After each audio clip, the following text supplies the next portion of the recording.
Hola, buenas tardes. Bienvenidos un día más a las clases de preparación del teórico para moto.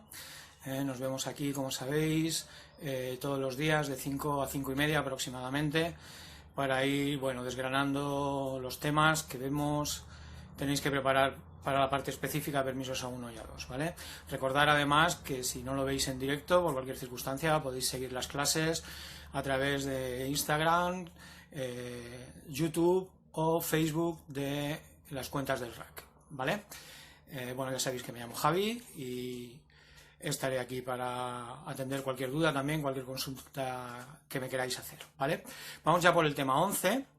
El tema 11 habla de conducciones en determinadas situaciones. Esas determinadas situaciones en este tema van a girar más que nada en torno al peso de la moto y al volumen que tenga la moto, porque hablaremos de la conducción con acompañante o equipaje, o ambas cosas, lo que hace pues que aumente mucho la masa del vehículo, cómo se debe comportar ese acompañante cuando viene con nosotros en la moto, también cuando viajemos en grupo, cuando vayamos varias motos, la conducción de motos de una potencia elevada, de mucha potencia, que normalmente va acompañada también de un peso elevado, aunque no siempre. Cuando hablamos de las motos custom, si recordáis, tenemos que eran unas motos que tenían bastante peso, pero la potencia no era muy elevada, y en las deportivas pasaba algo al contrario, no, tenían mucha potencia y el peso no era excesivamente elevado. Pero la conducción de ese tipo de motos, en definitiva. Y luego un último apartado, que supongo que veremos rápidamente, que es la conducción de motocicletas con sidecar, ¿vale? Entonces, en cuanto a esto, pues empezar comentando que, el conducir una moto con pasajero estará siempre supeditado, tendrá que ver con que realmente la moto esté autorizada para ello, ¿vale? Tendremos que comprobar en su ficha técnica y en el permiso de circulación que tiene 2 plazas, que realmente podemos circular 2 personas, no está matriculada autorizada para una sola persona. Lo normal es que siempre sea para 2 personas. Ese pasajero deberá ir siempre, como ya hemos visto en otros temas, sentado a horcajadas detrás de nosotros, con los pies debidamente apoyados en los reposapiés. Recordar que estaba prohibido que la persona que vaya detrás vaya o mirando al contrario o mirando de lado, ¿vale? Tiene que ir mirando hacia el frente con una pierna a cada lado de la motocicleta. Por supuesto, con el casco homologado, abrochado, etcétera. Eso siempre insistir en la utilización del casco. Tenemos que recordar aquí también que la normativa nos prohíbe llevar como pasajeros a personas de menos de 12 años. No podemos llevar niños de menos de 12 años. Tienen que tener 12 o más años para ir como pasajeros. Tanto en las motocicletas con sidecar como sin sidecar. Una motocicleta normal, una motocicleta con sidecar, en el sidecar también más de 12 años. Esto tiene una excepción. Recordar que como excepción, cuando el conductor de la motocicleta sea el padre o la madre, tutor legal, o una persona que sea mayor de edad y esté autorizado por los padres o el tutor, podrá circular o podrá ir como pasajero a partir de los 7 años. Entonces tenemos como norma general 12, como excepción 7. Conductor padre, madre, tutor o persona mayor de edad autorizada por este, ¿vale?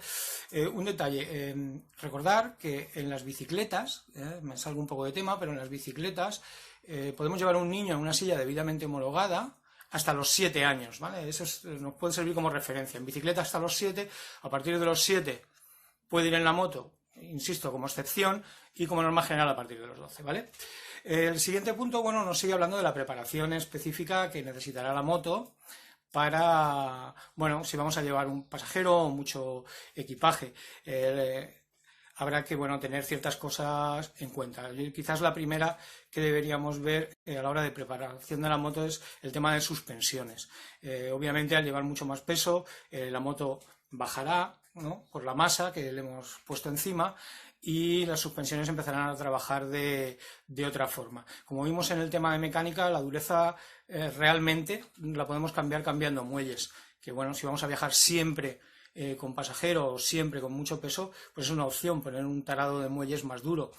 Si no, si solo es de forma ocasional y no queremos meternos en tanto lío, pues trabajando un poco en la precarga, recordaos, subía y bajaba la moto, pues le voy a meter mucho peso y le doy menos precarga para que la moto esté más alta, ¿vale? Y cuando le ponga peso, pues que no baje tanto. Y también le podemos trabajar en el hidráulico, ¿no?, tanto en compresión como en extensión, sobre todo en compresión, para que trabaje más lenta y no hagamos tan rápidamente tope, ¿vale? Porque sobre todo al frenar habrá mucha transmisión de peso, de masas, y haremos rápidamente topes. Bueno, trabajar un poco las suspensiones, sobre todo si lo hacen en un taller especializado, pues mejor que mejor. El faro, si cargamos mucho de atrás, ya os he dicho que tiende a subir un poco, con lo cual iluminaremos muy alto, podremos deslumbrar, pues bajar el faro, regular la altura del alumbrado. Sobre los neumáticos también debemos de actuar, de forma que, bueno, le podemos dar más presión. Más presión siempre de lo que nos indique el fabricante, ¿vale? No le damos presiones al tuntún, sino que consultamos el libro de mantenimiento del vehículo o le preguntamos a un especialista en neumáticos y nos diga cuánta presión más le podemos dar, ¿vale? Luego, en cuanto al comportamiento del acompañante, cómo se debe comportar el acompañante, ¿vale?, cuando circula en la moto. Como os he dicho, bueno, pues miramos el número de plazas, debe ir a horcajadas, nunca recordar que un pasajero puede ir entre el conductor y el manillar, ¿vale? Lo típico que se ven en los scooters, a lo mejor con un niño, pues delante no podemos llevarlo, estaría prohibido, ¿vale? Las motos suelen tener algún elemento para que se sujete, suelen ser unos asideros, a veces en la parte de atrás, ¿no?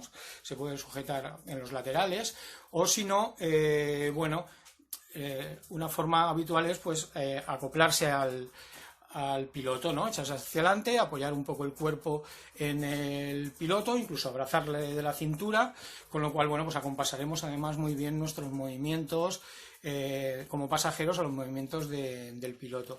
Incluso en motos bastante deportivas, en Rs, como el pasajero va sentado muy arriba y basculará mucho peso hacia adelante, las aceleraciones de la moto son muy fuertes, se le puede instalar un asa sobre el depósito, de forma que se apoye y se sujete bien en el depósito, para evitar caer en una aceleración muy fuerte y, bueno, que vaya ahí bien sujeto.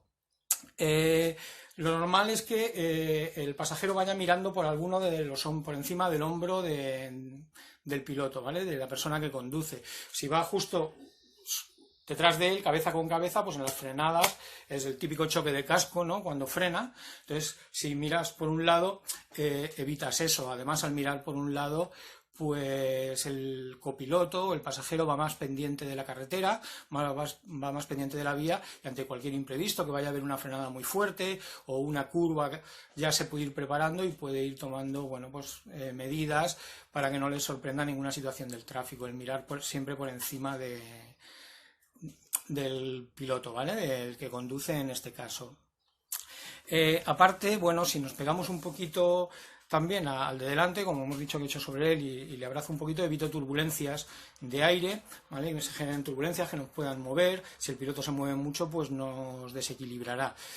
Bueno, tener cuidado en las frenadas, sobre todo cuando conduzcáis con pasajero, porque una frenada muy brusca hará que el pasajero se eche encima de nosotros, aparte de que nos golpeará con el casco, que, bueno, en definitiva llevamos cascos, lo de menos, pero sí que puede desequilibrarme, puede haber mucha transmisión de peso hacia adelante. Frenar normalmente con suavidad, ¿vale?, si lleváis pasajero. Revisar un poco su equipamiento, sobre todo si es un acompañante inexperto o alguien que lleváis por primera vez, ¿vale?, que no os conoce, que a lo mejor no tiene demasiada confianza en vosotros, o, bueno, si la tiene, tampoco os conocéis a la hora de conducir. Revisar un poco su equipamiento, que lleve bien puesto el casco, que lleve la chaqueta y los guantes correctamente puestos, puesto que la protección del acompañante debe ser la misma o prácticamente la misma que la del piloto.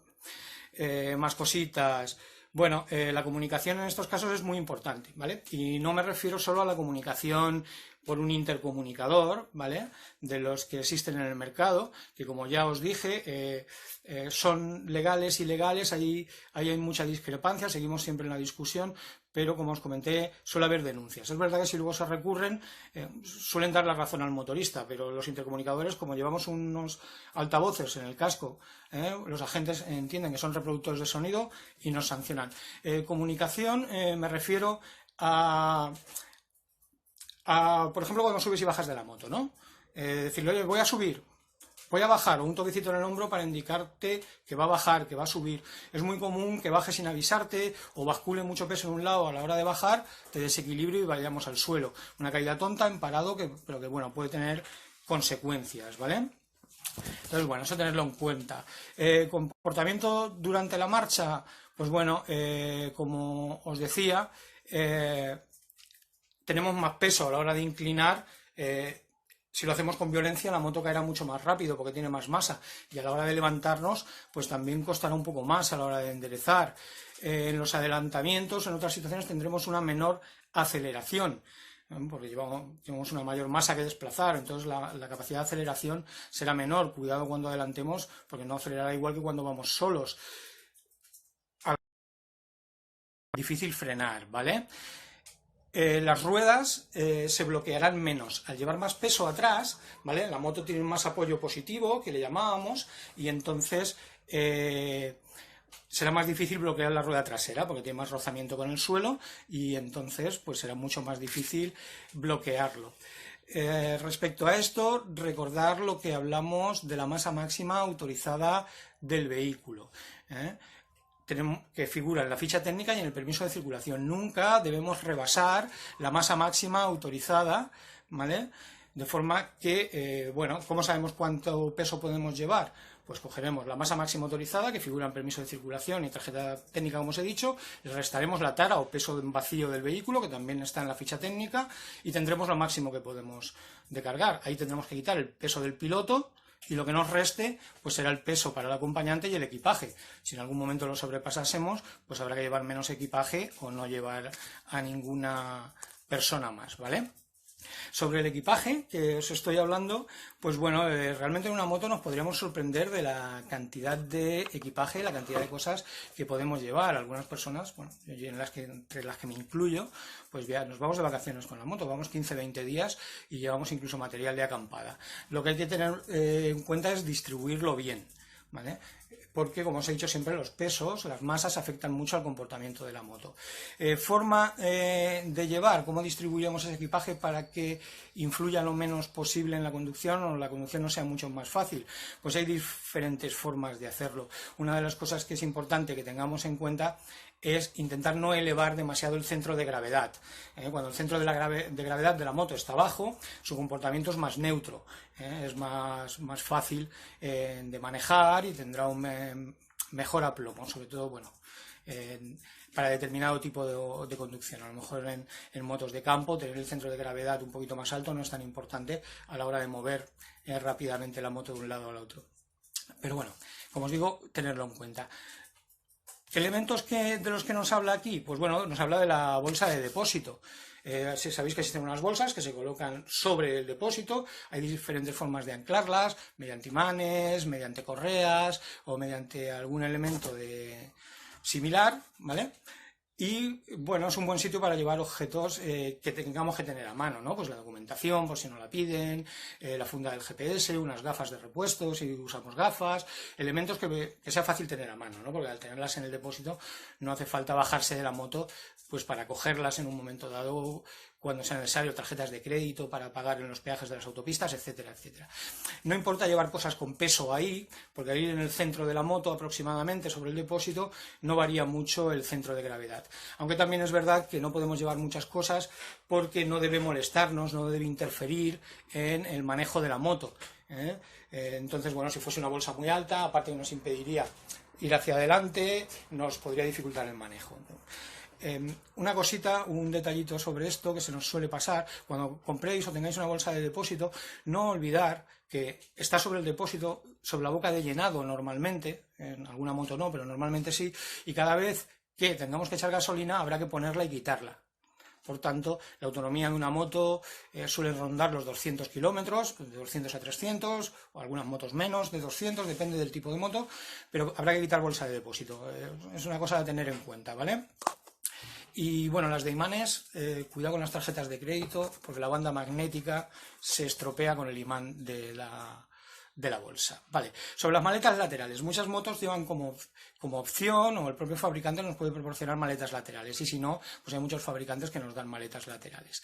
Es una buena opción también para llevar carga, para llevar cosas en las maletas. Lo que pasa es que tenemos que tener en cuenta varias cosas. Primero, distribuir bien la carga entre las maletas. Si cargamos mucho de un lado y poco de otro, pues la moto irá desequilibrada, ¿no? Tendrá más peso en un lado que en el otro. Luego, las maletas el fabricante nos las da para un peso máximo, un peso que no debemos de rebasar. Si rebasamos el peso máximo de la maleta, puede saltar del anclaje en un momento dado o podemos perderla, se puede romper el anclaje. No olvidéis que aumenta la anchura de la moto por la parte de atrás, por tanto, si pasamos entre vehículos o si hay algún volardo o algún elemento, cuidado porque nos podemos quedar enganchados o golpearlo, ¿vale? Luego, pues os habla de la mochila, ¿no? O llamamos pequeñas cosas o desplazamientos cortos. Una mochila que no lleve mucho peso, que no sea molesta, que no nos fatigue mucho, pues es una buena opción también. De hecho, existen mochilas actualmente pensadas especialmente para motos, son muy aerodinámicas, se ajustan al cuerpo. Y por último tenemos el portaequipajes o el top case, el baúl, ¿no? En la parte de atrás.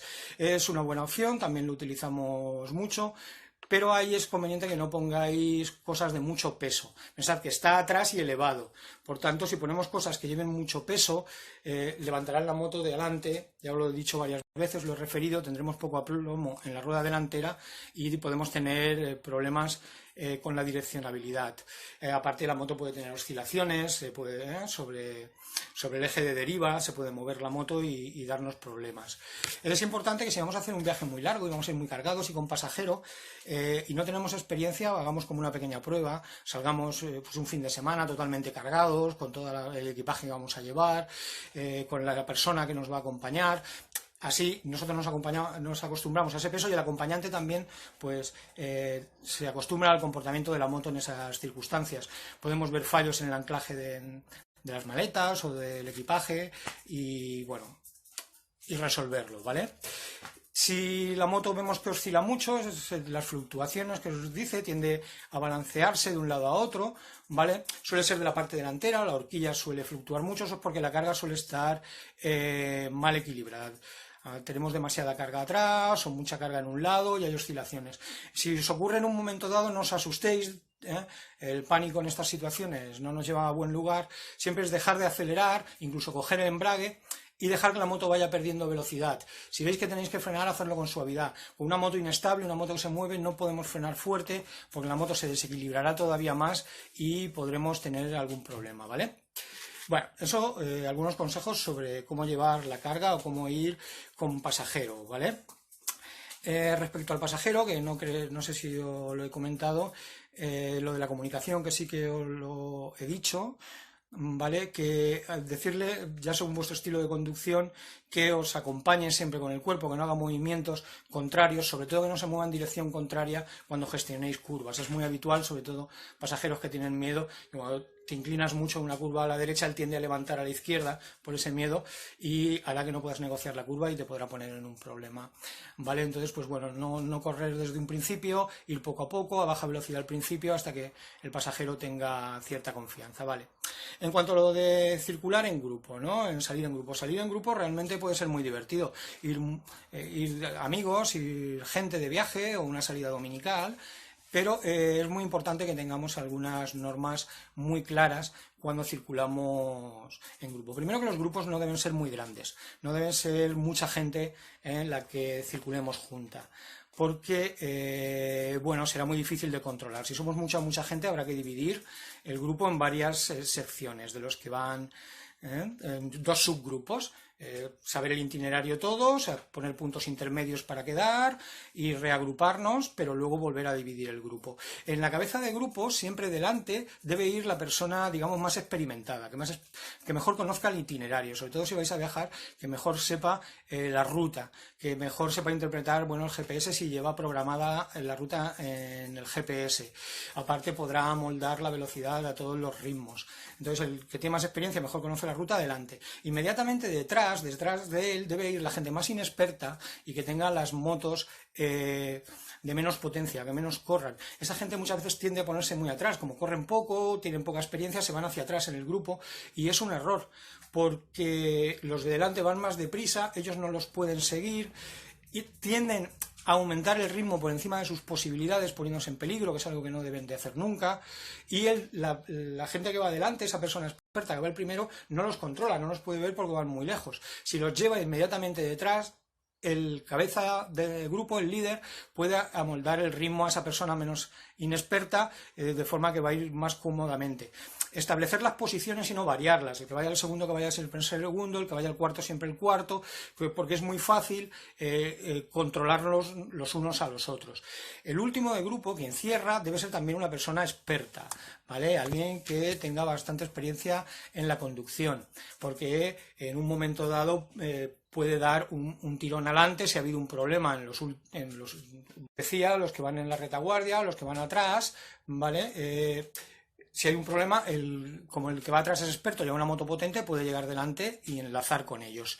El comportamiento dentro del grupo, bueno, cuando vayamos dentro del grupo es importante, primero, no picarse, no hacer competiciones de velocidad. No es un circuito, no debemos competir y siempre tener claro nuestro ritmo, no superar nuestro ritmo. Si vemos que el grupo es un grupo muy rápido para nosotros, es mejor abandonarlo, aunque sea difícil, pero no provocar en un momento dado un accidente. En el grupo siempre tenemos que ir pendiente del de detrás, de forma que si el de detrás tiene un problema o se queda, yo lo veo en el espejo retrovisor y me espero. Como el de delante también va pendiente de mí, también se esperará y así sucesivamente hasta que todo el grupo quede detenido por ese problema que ha habido atrás y nos podamos reagrupar. Especial atención con esto en las intersecciones, en los cruces. Si giramos en un cruce y luego tomamos otra dirección y vemos que el de detrás no nos sigue, pues esperamos hasta que pueda alcanzarnos, ¿vale? Cuidado en los adelantamientos, que el de delante adelante no significa que yo pueda hacerlo.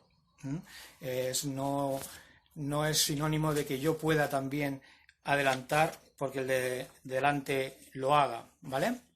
Bueno, eso un poco sobre lo que estábamos hablando de ir en grupo, ¿de acuerdo? Bueno, veo que aquí ahora nos habla, a ver, vale, que me estaba perdiendo un poco, de la conducción de motocicletas de gran potencia o gran peso. Es obvio que no se conduce igual una motocicleta de 125 centímetros cúbicos, que puede tener, como vimos por permiso, 11 kilovatios, no puede tener más, ni una relación peso-potencia de 0,11 kilovatios, os recuerdo, con lo cual su velocidad no sobrepasará mucho más allá de los 120 km por hora, sus velocidades promedio pues estarán entre 90 y 100 km por hora, que llevar ya una moto de gran cilindrada de mucha potencia, motos que pueden triplicar la potencia, triplicar el peso.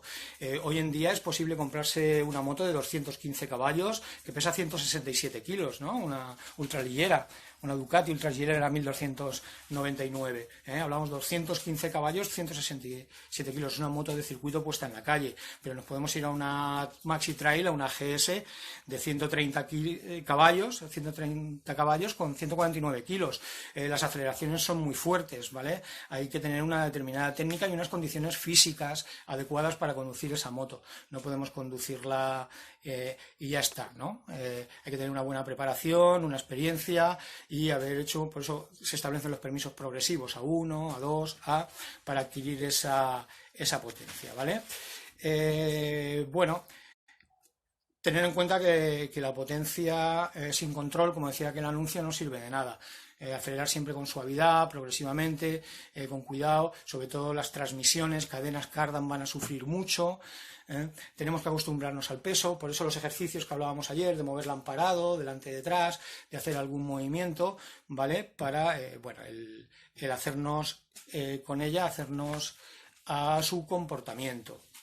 Respecto a la velocidad, que bueno, ya también lo hemos hablado en otros temas, la máxima legal es 120. No podemos hablar aquí de que podemos circular a más de 120, aunque todos sabemos que esas motos de las que hablamos, sobre todo las motos deportivas, las motos custom, las motos turismo, aunque alcanzan velocidades fácil por encima de los 200 km por hora, porque hablamos de motos también en las deportivas que se acercan a los 200 caballos, 160 caballos, 170 caballos, en motos grandes no es raro, pero la velocidad máxima es 120.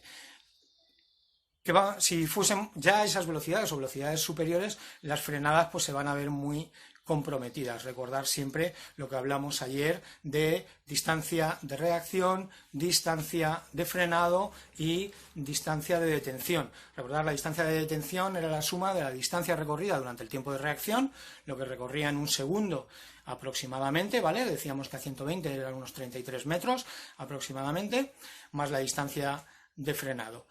Que en este caso, como llevamos mucho peso, que vamos con equipaje o es una moto muy pesada, que es verdad que las motos pesadas tienen los frenos dimensionados, que actualmente tienen una calidad de frenado muy buena, frenan muy bien, pero necesitaremos más metros para frenar. Y la suma de ambas, que era la distancia de detención. También recordaros que es un error en el que incurrimos fácilmente, que doble de velocidad no significa doble frenada, porque dependía del cuadrado de la velocidad. Normalmente, aquí tenéis un ejemplo en vuestro libro, si voy a 50 km por hora, pues tendría unos 17 metros de frenada, decíamos ayer aproximadamente. Bueno, pues a 100 km por hora hay que multiplicarlo por 4. Pero si voy a 150 lo multiplico por 9.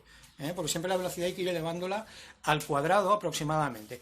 Porque la frenada, la distancia de detención en total, se aumenta de forma geométrica, ¿sí? Bueno, os habla también, bueno, de cuidado con los neumáticos, ¿vale? Motos de esta potencia, mucho cuidado con los neumáticos, tener una buena calidad de los neumáticos, que la banda de rodadura esté en perfecto estado, vigilar bien las presiones.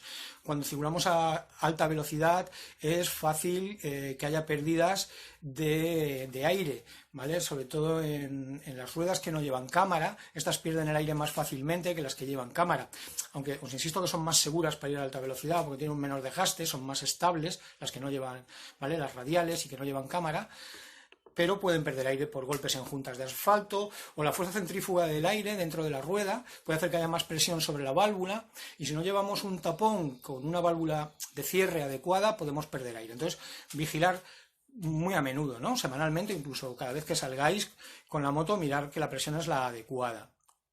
Pensad también que la velocidad nos lleva a tener una menor maniobrabilidad. Cuando hablamos del efecto giroscópico, si os acordáis hablamos en otro tema, siempre tiende a mantener la rueda recta. Es una fuerza, a partir de 25-30 km por hora mantiene la rueda recta. A mayor velocidad ese efecto es mayor, con lo cual la maniobrabilidad de la moto es menor. Para cambiarla de trayectoria necesitaremos muchos más metros, por la propia velocidad y por ese efecto giroscópico. Aquí os dice algunos ejemplos. A 50 km por hora, para desplazar la moto 1 metro necesitamos 20 metros, pero a 100 km por hora necesitamos 40 metros. Avanzaremos 40 metros para desplazarla a un lado. Hablábamos ayer también, ¿vale? Es un poco abundar en lo que ya hemos dicho de la visibilidad por parte del resto de los usuarios. Somos vehículos de pequeño volumen, se nos ve peor. Si vamos a una velocidad muy elevada, si circulamos muy rápido, va a ser difícil que los demás calculen nuestra distancia y velocidad, y podemos tener un problema que se incorporen o que no nos vean en una intersección. Entonces, tener claro siempre que nos han visto antes de hacer una maniobra. Cuando os aproximéis a una intersección, disminuir velocidad. Si vais a adelantar, incluso hacer señales ópticas o acústicas para pedir paso en el adelantamiento, de forma que sepamos que nos han visto. Bueno, os habla de la fatiga. Ir a mayor velocidad es una mayor fatiga. Cuanto más rápido circulemos, más nos cansaremos por la tensión propia que conlleva la velocidad, ¿no? Segregaremos más adrenalina al ir más rápido, y eso hace que nos cansemos también más, aunque de momento no tengamos esa impresión, ¿no? Pero sí que es así. El aumento de la resistencia del viento, cuando el viento choca contra nosotros, también hará que nos cansemos mucho. Por eso, bueno, pues colocamos los carenados o pantallas para disminuir el efecto del aire que nos golpea el aire. Aunque, bueno, ese carenado también, por otro lado, nos va a dar una menor sensación de velocidad, hará que sintamos menos el viento, ¿vale? Y que no tengamos esa sensación de circular tan rápido, a tanta velocidad. Sobre las oscilaciones ya hemos hablado de ellas. Una mala distribución de la carga o alguna otra circunstancia puede hacer que la moto oscile, ¿vale? Sobre todo de adelante, que la moto se nos mueva sobre el eje de deriva. Recordad que los 3 ejes que hablábamos de la moto, uno ya hablamos de el eje de dirección, ¿no? Que es la pipa de la dirección, donde va montada la suspensión delantera, tiene un determinado ángulo sobre la vertical, que es lo que llamábamos el lanzamiento o eje de avance, y luego el avance propiamente dicho, que ya explicamos en otro tema, y eso es muy importante para la estabilidad de la moto. Luego tenemos el eje de deriva, que es un eje vertical que pasa por el centro de gravedad aproximadamente, y que nivela los movimientos oscilantes, ¿no?, a los lados, adelante y atrás. Y luego el eje de rodadura, que es un eje longitudinal que tiene que ver con la inclinación. Entonces, si hay oscilaciones bruscas, la moto se mueve en alguno de esos ejes de forma imprevista, como os he dicho, no entréis en pánico, dejar de acelerar, cogemos embrague y vamos disminuyendo la velocidad. Esto puede venir causado por muchas circunstancias, puede ser causado por, como os estoy diciendo, por un mal reparto de la carga. También hemos hablado en alguna ocasión, si no llevo ropa inadecuada, muy holgada, ¿vale?, el viento puede hacerla flanear y que se me hinche a efecto paracaídas la cazadora, por ejemplo, si la llevo desabrochada, y que me haga oscilar. Entonces, pues bueno, pues cerraros bien y redistribuir la carga. Puede ser por la moto. Normalmente, si lo hace habitualmente y lo hace mucho, puede ser un problema de chasis. Puede ser que las geometrías no estén bien, tengamos mal el avance, mal el ángulo de lanzamiento. Pueden ser algún problema con los neumáticos, que estén desgastados de forma irregular, no se han desgastado bien. Las ruedas pueden estar desequilibradas, algún golpe en un bordillo, en una junta de asfalto, le hemos dado un golpe y se nos han desequilibrado. Algún rodamiento de la dirección puede que esté mal. Vamos, si os ocurre habitualmente, que no ha sido cuestión del viento o una cosa puntual, pues ir a un taller especializado a que os miren ruedas, os miren las cotas de la dirección. Sigue hablándonos sobre el viento. El viento es especialmente peligroso, tenemos que tener especial cuidado con el viento cuando este es lateral, ¿vale? Sobre todo si es racheado, porque nos va a hacer dar bandazos, va a hacer que la moto se nos desplace dando bandazos. No, como os dije, no os agarrotéis, dejar caer un poquito los codos, los hombros, sujetar firme la dirección pero sin agarrotamiento.